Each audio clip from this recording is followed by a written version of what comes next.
नमस्कार मित्रांनो, तुम्हा सर्वांचं मनःपूर्वक स्वागत आहे आपल्या आवडत्या चॅनलवर। आज पुन्हा एकदा आम्ही तुमच्यासाठी घेऊन आलो आहोत एक अतिशय माहितीपूर्ण आणि विचार करायला लावणारा व्हिडिओ। कधी वाटतं का की तुमच्या आयुष्यात सुख नाही, शांतता नाही, समृद्धी नाही, नशीब साथ देत नाही, घरात लक्ष्मीचा वास नाही, यामागे काही कारण आहे का? मित्रांनो, आज आपण अशाच एका महत्त्वाच्या गोष्टीबद्दल बोलणार आहोत, त्या स्त्रियांविषयी ज्या रात्रभर आपल्या पतीसोबत झोपतात। हो, हे ऐकायला थोडं वेगळं वाटेल, पण ही गोष्ट तुमच्या आयुष्याला कलाटणी देईल। लक्ष्मी मातेची कृपा असावी अशी इच्छा असेल तर या चॅनलला नक्की सबस्क्राइब करा, कारण लक्ष्मी तिथेच वास करते जिथे ज्ञान, भक्ती आणि एकात्मता असते। एका गावात दीनानाथ नावाचा एक श्रीमंत शेठ राहत होता। एकेकाळी तो अत्यंत दानशूर आणि पुण्यशाली होता, पण काळ बदलला, संपत्ती गेली, लोक त्याला गरीब शेठ म्हणू लागले। एक दिवस घोषणा झाली, ज्याने उत्तम कर्म केलं असेल त्याला राजाकडून सन्मान दिला जाईल। शेठच्या पत्नीला आनंद झाला, तिने शेठला पाठवलं राजाकडे। शेठ 4 भाकऱ्या घेऊन रस्त्याला लागला।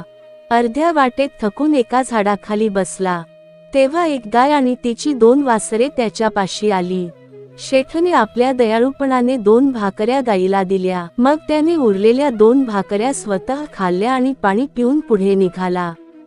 दरबारात पोहोचल्यावर शेठने आपल्या सर्व पुण्यकर्मांची यादी मांडली, मंदिरांना दान, संत सेवा, तीर्थयात्रा।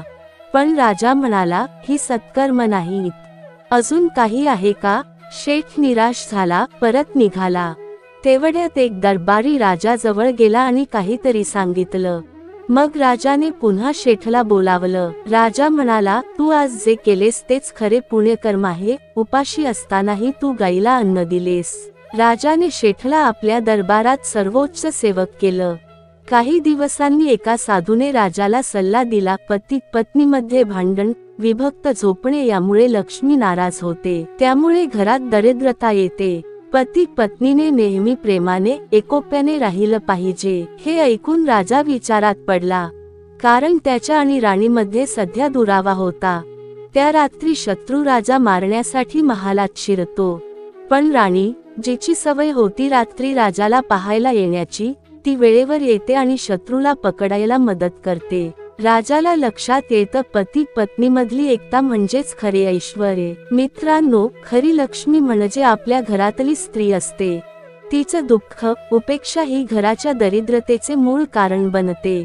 एकोप्याने राहा, प्रेमाने जपा, आणि नक्कीच लक्ष्मी प्रसन्न होईल। व्हिडिओ आवडला असेल तर नक्की लाईक करा, कमेंटमध्ये जय भोलेनाथ लिहा आणि शेअर करायला विसरू नका। आपण पुन्हा भेटूया अशाच एका ज्ञानमंचाच्या व्हिडिओत। तोपर्यंत जय श्री स्वामी समर्थ, जय श्री हनुमान, जय श्री कृष्ण, जय माता लक्ष्मी।